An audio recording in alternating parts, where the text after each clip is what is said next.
All right, we'll be starting in a second here. Alan will knock on my door as soon as we're ready to go live. I'm showing we're live.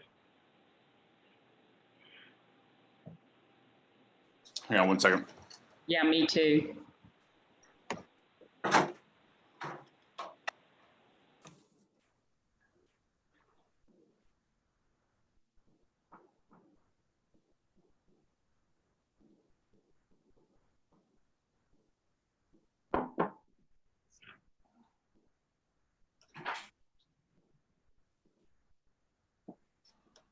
Alan's putting the link on YouTube right now, so as soon as the link's up, he'll let us know.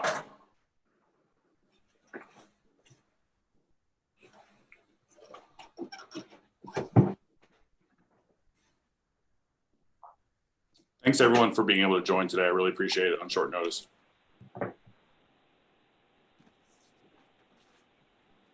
I'm only seeing myself on the app. Is that you, Dwight?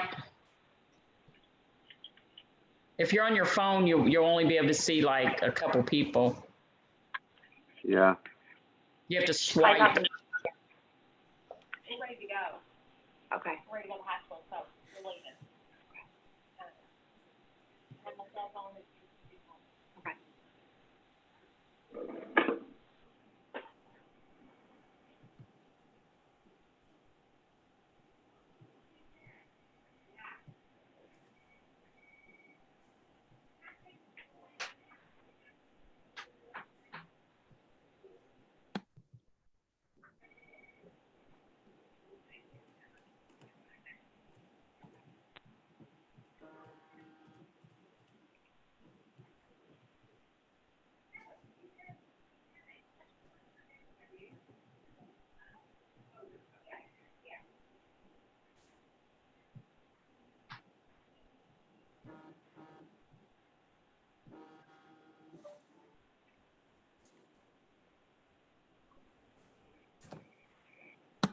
We are live, Chairman, if you'd like to gavel us in.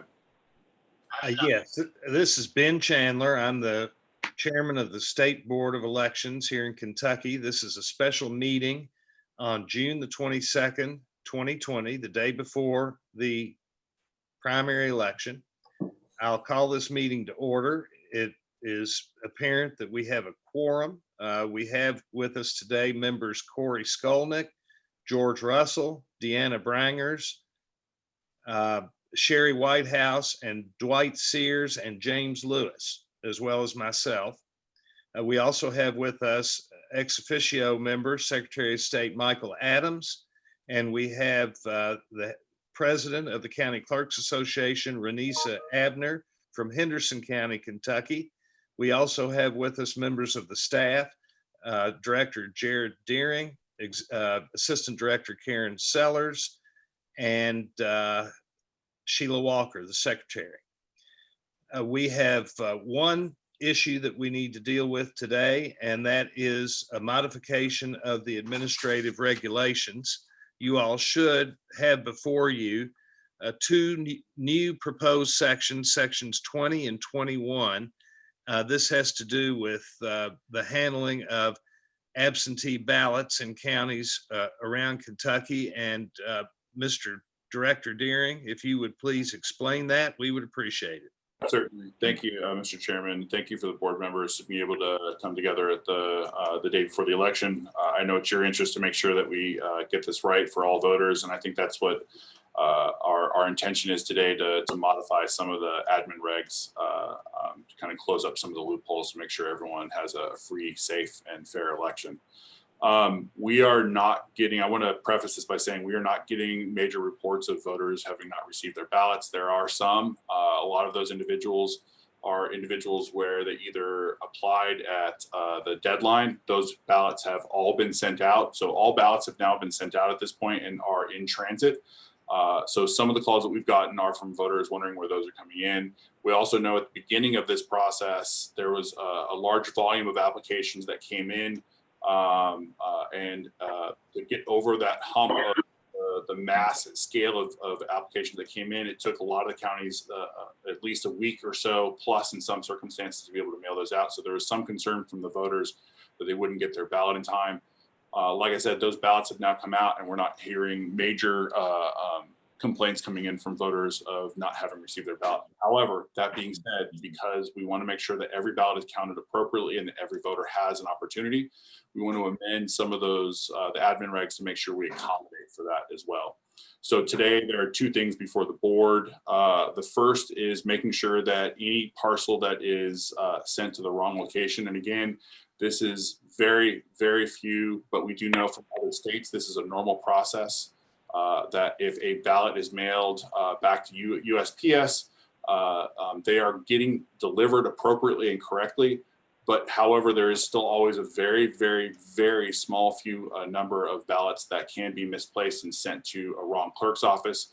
Every ballot has an election mail logo on it, and USPS offices know that those ballots have to come back to the county clerk's office. So oftentimes what we'll see is they will get delivered immediately to the county clerk's office. So there are a small amount of ballots that could end up in the wrong clerk's office. So we want a mechanism in place that, despite the 27th being the deadline for voters to have those back to the county clerks, as long as they have a 23rd postmark on them, they will be counted. We also want to make sure the clerks can transfer any ballots that are sent to the wrong office to the correct clerk's office. So the first part is delivering with that, is covering that. And then the second part, we want to make sure that voters who have not received their absentee ballot by election day, if that is a problem for them, that they individually have an opportunity to go in person and cast their ballot and do so effectively and appropriately and securely. So that being said, let me read into the minutes what we're specifically talking about and how these admin regs would be changed. So section 20 will now read, if an absentee ballot is delivered by hand to a county clerk's office by 6 p.m. June 23rd, 2020, or by United States Postal Service bearing a postmark of June 23rd, or an earlier date by 6 p.m. June 27th, and is discovered to have been delivered to the wrong county clerk's office, it shall be sent by the receiving county clerk to the correct county clerk via overnight delivery by USPS no later than June 27th. County clerk shall use the Postal Corporate Express mail account, which shall be no cost, and shall inform the postal clerk that they were instructed to use the Postal Corporate Express mail account under the direction of Kentuckiana Political Mail Coordinator for the United States Postal Service. Section 21 reads, if a voter has requested but not received their absentee ballot by election day, the voter may appear at a county polling location to vote in person. The election officer shall contact the county clerk and county board of elections, who shall determine the voter's eligibility and verify the ballot has not been returned and or counted. The county clerk or their designee shall cancel the voter's absentee ballot in the voter registration system. Only after the voter's application has been canceled in the voter registration system shall the voter be required to sign the supplemental roster, an oath of voter, and be informed that voting more than once in an election is a criminal offense. Each voter who is deemed ineligible to vote may vote a provisional ballot or request a hearing before the County Board of Elections. So just to clarify, again, we're not hearing widespread reports of voters not having received their ballots yet, but if that is the case, we want to make sure that we're ensuring those voters have access. It's important to also note that there is a security mechanism in this process. That mechanism is that the county clerks have to cancel the application of the absentee ballot from the voter that they applied to receive in the mail. Once that is canceled, that voter will then have the ability to vote in person. And any mail ballot that is then delivered after that point will also be flagged in the system so that the clerks will know to be able to pull those out. So this guarantees that someone doesn't have the opportunity to cast two ballots, one in person and one by mail. I'd like to thank the Secretary and the Attorney General. We had a lengthy discussion about this last week, and it was the Secretary's interest to make sure that voters had access to the ballot. And I think rightfully so. And to his suggestion, we put this draft together. and are now calling this meeting together. So I wanted to thank him for his participation in that, and especially making sure that voters have access to the ballot. Are there any questions? Let me ask for a motion to approve these two sections and a second. And if I can get that, then we can move to discussion if that's all right. Mr. Chairman, this is George. I'll make the motion. Thank you. Motion by member Russell. Do we have a second? Second by member Whitehouse. Thank you very much. Now, discussion, questions. Jared, thank you for putting this together and fixing some of these issues that we run across along the way. And Mr. Secretary, thank you for your efforts. Questions and discussion. Just real quick, could I add one point and one question? Yes, sir. So first, thanks for taking this up. Thanks for assembling this morning to take this up. Jared, thanks for that summary. To Jared's point, this is something that he and I and the Attorney General discussed at length last week. And to be very clear, even without this regulation, a Kentucky voter can show up and vote if they apply for it and get their absentee ballot. But here's the problem. If that happens under current law, then that voter would vote a provisional ballot. And that sounds well and good, but the provisional ballot only has the federal races on it. So voters who are interested in voting in their state senate or state representative primaries and voting for local offices, those voters wouldn't be able to vote in those races unless we take some sort of an action. And so that's why our staffs worked together over the last few days to put this language together. That's section 21. So I strongly encourage you all to pass that. I do have a question about section 20, which is about the misdelivery of absentee ballots. I understand the point that we may have some mistakes by postal carriers accepting and delivering the election mail, but sending it to the wrong election office. I note in this draft regulation, it also makes a provision for misdelivery by a voter himself or herself by hand delivery. I just want to clarify, is this a problem, for example, people who say they work in Jefferson County, but they live in Bullitt County, and they just drop the ballot off while they're in Jefferson County, and they just don't think this needs to go to the Bullitt clerk? Is that what that is aimed at, Jared? Yeah, so this is aiming to fix several things. So one, we have heard from other states. So again, we're trying not to reinvent a wheel. That has a lot of states have had created best practices around this to make sure that voters are enfranchised, but there's also a secure process to this. And one of the things that we've been told by other states is that oftentimes voters that may live in Bullitt County but work in Jefferson County, similar to kind of what you were just saying, receive their ballot from Bullitt and then go into work in the morning and go, hey, I'm in downtown. I might as well just drop this off at the secure drop box, thinking that will take place. That we believe that will be exceedingly rare. In most of the states where that is a problem, they have drop boxes that are spread out throughout the entirety of the county. And some of those lines that get blurred between county lines, voters might not necessarily know that technically that street over there is in a different county and that drop box will be being sent.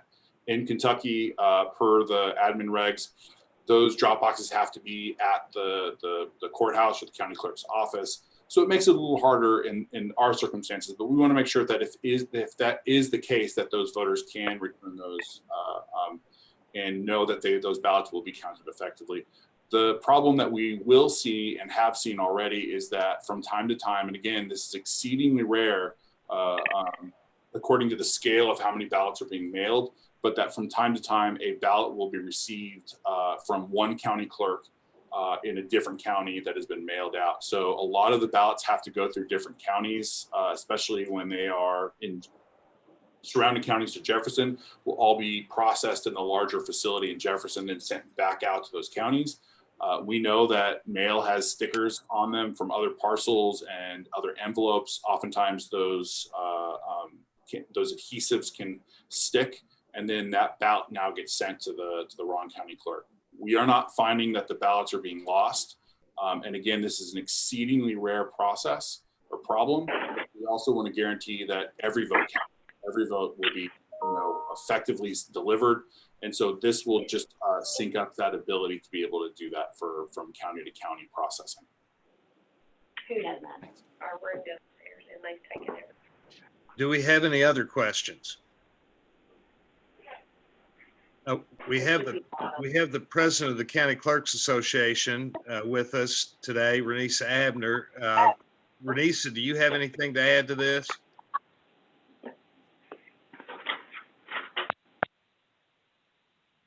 Well, I'm sorry. I'm on the phone only and I'm trying to manipulate. No, I think this is good to make these provisions for the ballots that were delivered incorrectly. And, I thank you all for addressing this. And as long as we get these regs out to all the county clerks very quickly, we're all very busy today. And so we are scurrying around. And as long as we get these out pretty quickly, I think we'll be good. and you're making provision to do that, aren't you, Jerry? We are, yes. So two things to that note. So one, we are going to have, we wanted to streamline the process specifically for how to cancel a voter's application on the backside. We wanted to make sure that that process was as simple as possible so that will not slow lines down or voters process down. So the development team has gone into emergency development over the past couple of days. They've created a system in the backside of the voter registration system that a clerk can now click one button, and that one button will both give the cancel the absentee application inside the system, and then allow the system to know that if a ballot then is received after the fact, it will flag it and say, hey, please pull this for further review, that this absentee application has been canceled. And then also it'll give voter credit to the voter for supplemental rosters, which we've never had in the past. So that now will be an automated process. So again, I know Secretary Adams' interest was both making sure that it's easy to cast a vote, but it's also secure. And I think this is the best of both worlds on that you're giving access to the ballot to the voter, but we're also ensuring on the backside systematically that voters don't have the ability to cast more than one ballot. Very good. Any more discussion before we move to a vote?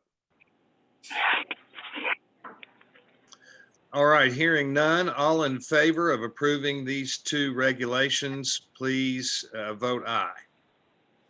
Aye. Aye. Is there anyone opposed?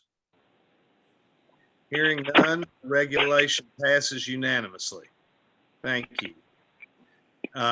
We have one other thing that I think some of the members would like to discuss, and that is reporting on Election Day tomorrow.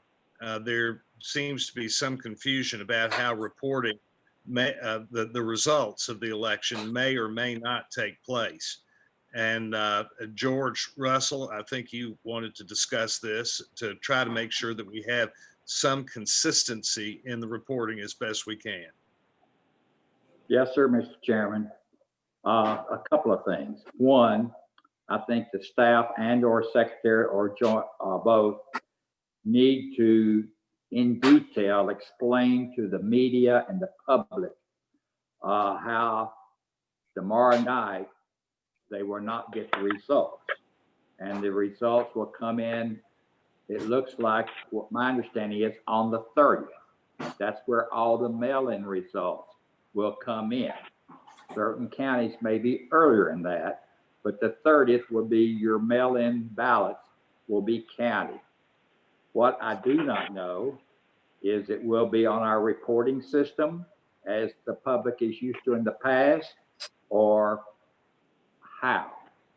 The second question is posting on the door of all the in-person voting. Will that take place? This just needs to be explained to the public and for consistency reasons. Mr. Director, can you address those questions? Certainly.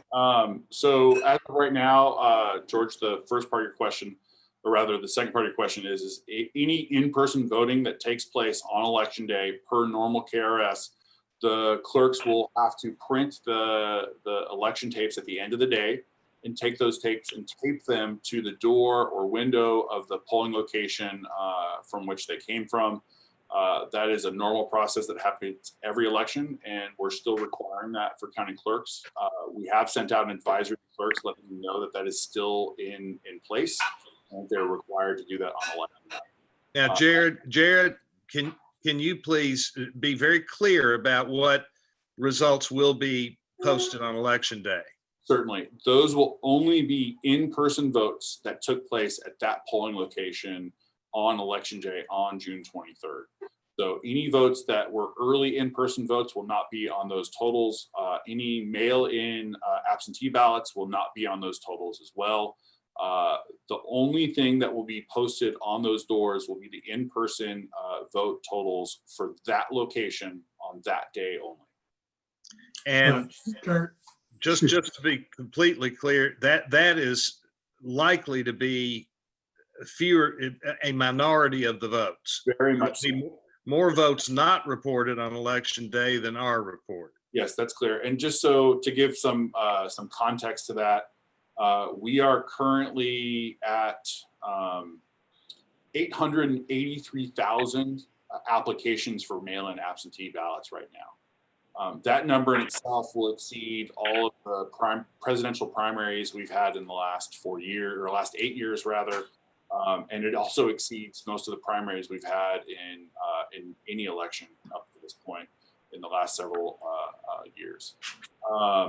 Of that number, we also have 88,000 voters who have voted in person early absentee to date right now. So we're looking at around 970,000 plus applications and or votes counted or totaled. For the applications that have been sent out, about 540,000 have already arrived back in office, so more than half. Everything we've heard from other states is that the majority of those votes will come in on the 22nd, 23rd, and 24th. So we're still expecting to see the largest amount of those numbers coming in the next several days.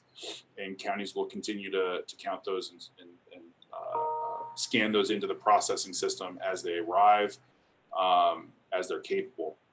So that is, I wanted to point that out because it's really important for the voters to understand that unlike a normal election day where all the votes have to be in prior to election day, where all of the in-person absentee ballots are there, all the applications for mail-in absentee ballots have to arrive before 6 p.m. on election day, and then all of your bulk of your in-person will take place on election day.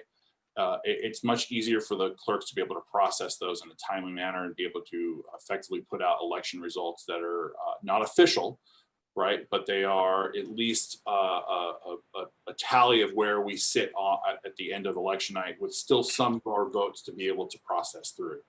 That being said, in this election, the vast majority, upwards of 90% of the votes that we'll receive will either take place through mail-in absentee balloting or through a early in-person voting prior to election day. The majority of the votes that the counties are receiving right now are being scanned in so that they know that the voter's ballot has been received back, but they're not actually going to have the logistical ability to start opening those and counting the actual votes until after election day. Because right now they're all concentrating on making sure election day is going to be successful. They're making sure that voters still have early in-person voting opportunities right now. So after election day, on election day rather, we will have only in-person totals for election day. After that, the counties will continue to process those through. They'll continue to tally their votes.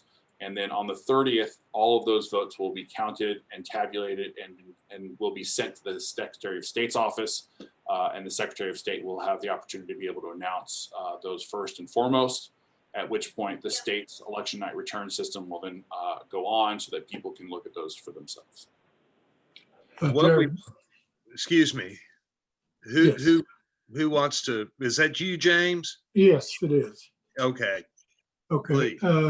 The in-house votes that are going on in clerk's offices now, those will not be reported on election night. So this is, I think, something that I think George's earlier point. There's no mechanism right now that we have that mandates the counties have to do that. Some counties will have the logistical ability and staffing resources to potentially release those.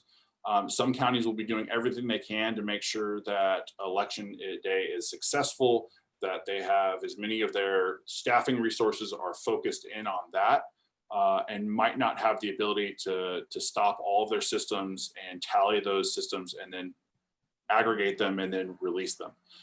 Some counties may, some counties may not. Right now, it is up to the counties to be able to do that. We have recommended that they hold those until the 30th to be able to release them in a normalized fashion across the entire state. However, I think that's one of the reasons why we wanted to have this discussion today in today's board meeting for the board members to be able to weigh in. If you would like to give us some direction, we'd also be able to manifest that as well. Good. Anybody else have anything to add to this issue? The one thing that I would recommend is a detailed report to the public and press on how the votes will be announced. I concur with that. I think that's very important for people to understand going into the election tomorrow, what they will and will not receive in terms of results, and then when full results are expected. The board's been working with Secretary Adams' office specifically for media. We've been directing media to the Secretary's office to coordinate with that. Mr. Secretary, is that something we can continue to do specific to this issue? Please do. And I want everyone to know, I actually put out a statement on Friday on this issue, clarifying that there would not be traditional election night reporting at elect.ky.gov. It's just not possible under the circumstances. I did say that if my office receives any preliminary results, we'll be transparent with them, but I don't expect to be sent any results on Tuesday. Obviously, if individual clerks post information, that's public record, and the media can go get that. But we don't expect any sort of cohesive reporting of any results to our office tomorrow. So between various interviews I've given to the AP and the Courier, and then a statement on Friday, we're hoping that the media understand what to expect. So we'll keep taking those questions. Well, what we'd like to do, if possible, is to get some written document sent out that details the procedure of how the results will be reported. And as I understand the procedure, in-house voting on election day, in-person voting on election day, will be posted at a clerk's office per Kentucky law. At the polling location. At the polling location. Yes, sir. Every other result will wait until the 30th. Is that correct? So that is basically correct. Yes. The only difference there is that some counties there's no regulatory mechanism that says the counties cannot release those if they have them available. We've advised that they normalize the process and release them all together on the 30th, but I know some county boards have requested that they release the numbers that they have either on election night or the day preceding, or the day following rather. So I know that some counties will release So when you use the term normalize the process, what you mean is try to have a consistent reporting system throughout the state. And what you're saying is that may not be possible. That's correct. Also, yes. My guess is that the vast majority, we've heard from a lot of clerks that say they just will not have the logistical ability to be able to do this, that their focus will be on making sure that their ballots are counted effectively and correctly. Again, that's an open process to the public. Observers will be there from both the parties and the candidates watching that process take place. It is a secure process, but also one that is public to make sure that people have a faith in how those ballots are being counted. But overall, many of the counties will not have that ability. Well, to the extent that the process can be consistent and that we as a board can recommend that these results be released in a consistent fashion across all 120 counties, I concur with Member Russell. I think that's a good idea. So if there's anything that we can do, anything that we can send out encouraging the consistent release of results, that would I think, be of Certainly. great interest. We have, and I know our general counsel, Taylor Brown, we've sent out a memo. Taylor, was that about a week ago, 2 weeks ago? Yeah, I can tell you the exact date, but probably 7 to 10 days ago, asking everybody to hold off until the 30th if they could, for consistency's sake. That they've all been made aware that we'd like it, we'd prefer it that way.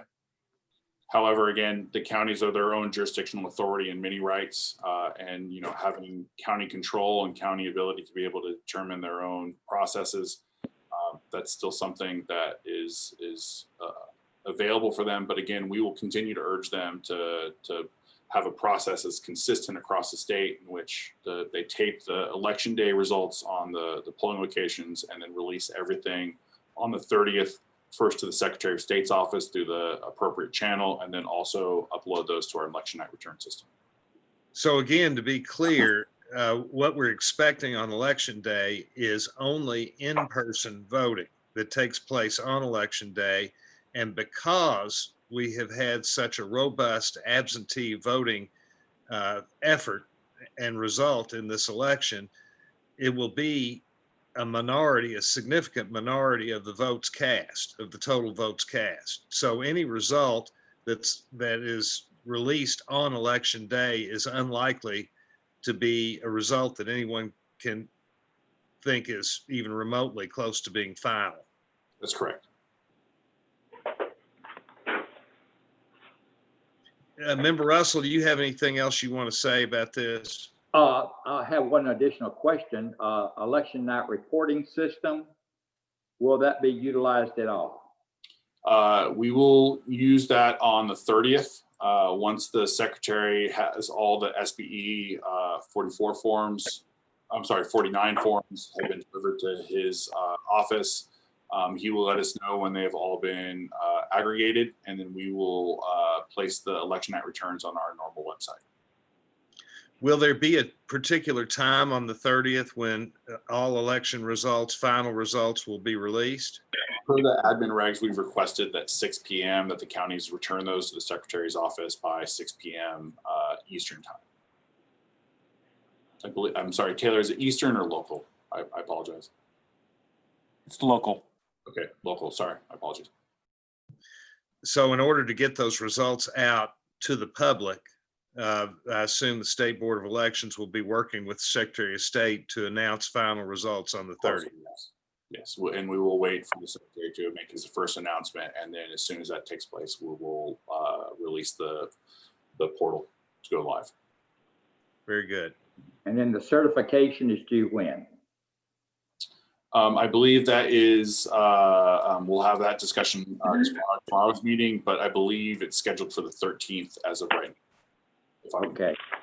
One final question. The reconciliation of all the county results, is the Secretary of State's office planning to do that, or the State Board of Elections? We'll work closely with the Secretary's office, but I think that's been something the Secretary's office has done in the past, and that's not anything that we need to supersede, but we will work closely with them to make sure that those results are correct and official.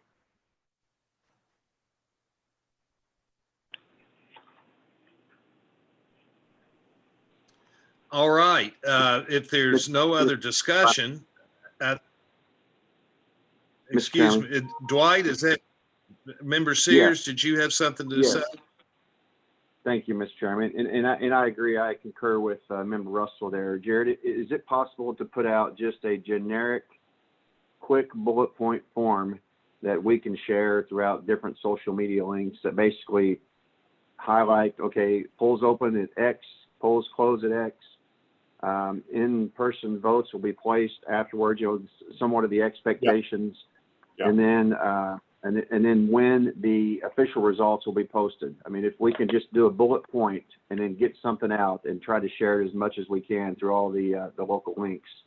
I think that, because there's a lot of questions right now, and the unknowns are, confusing a lot of people.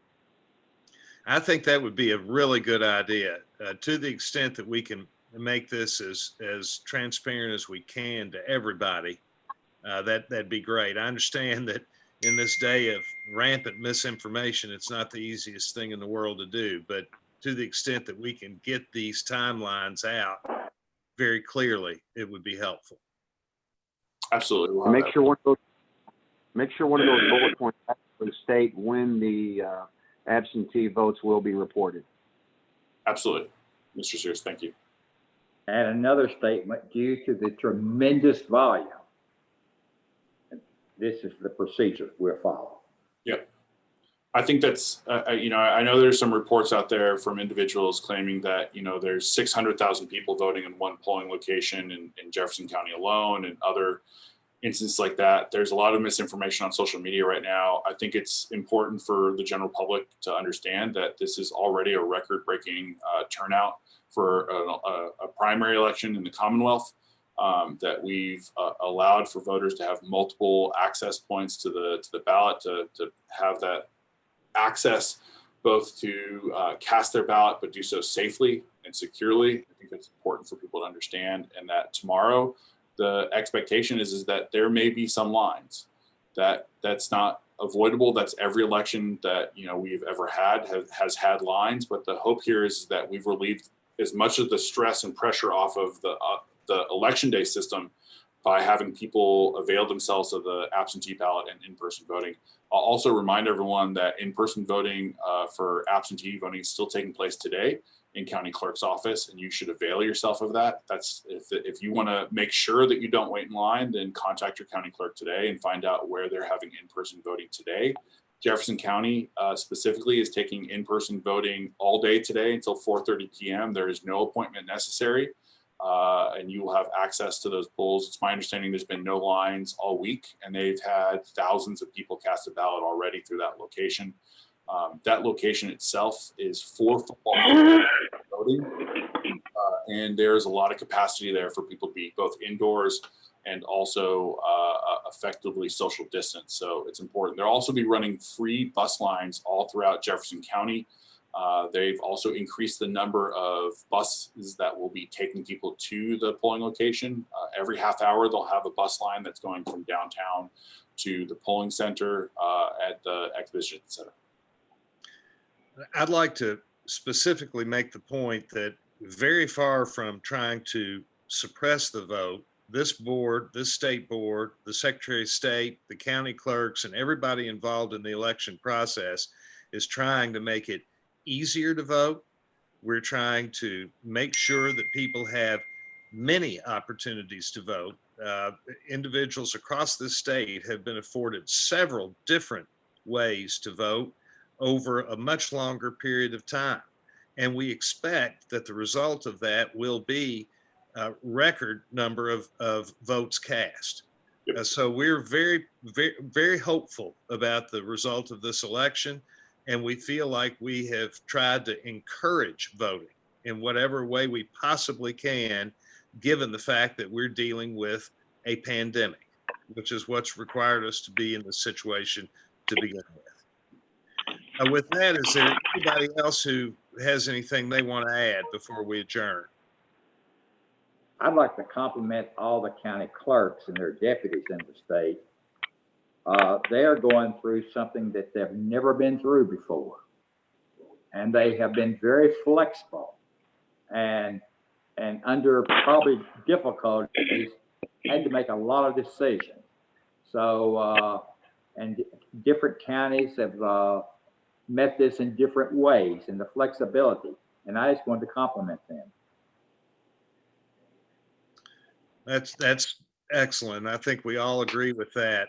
It's a very difficult circumstance for county clerks to be able to handle something like this. And they're doing as far as anybody can tell, they're doing a wonderful job, and they're certainly giving it their best effort. And we're very hopeful. In my opinion, if we have turnout that exceeds turnout in several of the previous elections, it will be a tremendous success here in Kentucky. And that's what we all want. Under very difficult circumstances at that. That's exactly right. With that, I will accept a motion to adjourn. Sir, can I make one quick point? I'm sorry to interrupt. Yes, Mr. Secretary. I just want to second your comments on the efforts that all of you and our staff and the clerks and the governor, we've all made together. I'm hopeful for a good result this cycle. I want to add one point just for clarity for the media who are watching. The results that we'll provide on June 30th, those will be unofficial results. There won't be official results until this board has an opportunity to review everything, to look for any transposition errors and so forth, and then to finally certify those results. That'll be in July. So the numbers that we'll have on next Tuesday night, the 30th, will be unofficial. Thank you. Mr. Chairman, see if the county clerks have any comments to make. Renita, George would like to hear from you if you got anything else you'd like to add. No, I just wanted to thank everyone involved with this. It has been truly an experience. All the clerks have kind of relied a lot on each other and have done a great job coming together, and we appreciate all the support and the guidance that you have given the board, the Secretary of State, Jared, all the staff involved. It's been a group effort, and we are truly appreciative of all your support and kind words for us. Just say a little prayer for us tomorrow. I have all the hopes in the world that we will have a successful election, and I'm in a very positive frame of mind right now, and we're ready to go and get this done. Thank you very much. And I'd also like to add one other thing. This, in a time of hyper partisanship in this country, this has been an incredible bipartisan effort here in Kentucky. We have a Democratic governor and a Republican Secretary of State. We have 4 Republican members of this board and 4 Democratic members of this board. And we have county clerks of both parties throughout the state. And as far as I know, every decision that has been that we've arrived at throughout this process has been done unanimously. And my hat's off to everybody on both sides of the aisle who have really cooperated in trying to make this a successful election. Mr. Chairman, I'm wondering if it would be appropriate not to extend the length. I know everyone's time is incredibly important, but Member Brangers has had an incredibly unique experience over the last week. She's been volunteering at the Jefferson County Clerk's office to help them process that out. I'm wondering if she might just share with everyone kind of what the scale of that process looks like, so that voters kind of understand that this is something that, one, that they're taking seriously, that they're taking appropriate measures to be secure and safe, but also just the sheer volume. If she's willing to do it, I think we'd be willing to listen. Yeah, I'm happy to tell you about it. I mean, obviously, we all knew this was going to be a really heavy lift for all of our clerks, and especially for Jefferson County, just due to sheer volume. You know, I've always said I've had a unique perspective of being able to, many years ago, having worked in a local, more rural clerk's office, and then having served on the Board of Elections in Jefferson County for 8 years. So I've kind of seen both sides of the coin there, from a rural to an urban clerk's office. And then you throw this on top of a normal election, and it just, well, there's just nothing normal about it. It is breathtaking. It is at times awe-inspiring when you see the dedication of the staff that are coming together to get the ballots actually out and in the mail. Jefferson County's clerk's office was running 12-hour shifts from 6 a.m. to 6 p.m. and 6 p.m. to 6 a.m. So it was literally, you know, her employees had come off of furlough to 12-hour days, 7 days a week. It was nonstop, just as hard as they could go to get these ballots out, and they did. They got them out. They did a phenomenal job in getting those out. You know, it's not been without hiccups along the road, but you know, that's going to happen in a normal election, but it's definitely, you know, just a volume issue at this juncture. We're also having the ballots just, you know, coming back in now in droves. There were 50 bins delivered this morning to the processing center. Again, they've been working every day from 6 a.m. to 6 p.m. to process ballots. I have no idea how many came in. I know they've probably, I would think they have received in the neighborhood of about 100,000 back, but I don't have a definite number by any stretch of the imagination on that. But I have seen on social media, because we all know there's been a lot of misinformation out there. I think I'd posted on my own social media page the other day because I saw some individuals that were complaining that the reason they didn't want to vote by absentee ballot was they were concerned about the secrecy of their vote. Everything is done in a bipartisan manner here. If you've got a Republican doing something, you've also got a Democrat doing something. They're working together, they're overseeing each other. So everything that is done in this processing center is being done in a bipartisan fashion. So I'd shared this video on social media just to show, first of all, how to fill out your ballot. But second of all, because I wanted people to understand when it comes back in, the process that it goes through. From you've got people who are verifying the signatures to make sure that the signatures match what is on file. Once that process has occurred, you have someone else who is cutting the white envelope open so that the inner envelope can be removed. So again, you have a Republican and Democrat working to open those envelopes so that you can take the inner envelope out. Someone else is pulling the inner envelope out. We've got Republicans and Democrats working to do that as well. They pull the inner envelope out and they compare the signature on the inner envelope to the signature on the white envelope to make sure that those two are matching signatures, as we know they should be. Once that occurs, the white envelope is now empty. It is set aside into a pile. The yellow envelopes are set into a different pile so that the tab with that signature can be removed from that envelope. Again, when you're pulling them, you're just pulling the tab off, putting the tabs in one pile, putting the still sealed envelope into another pile. Again, being done in a bipartisan method.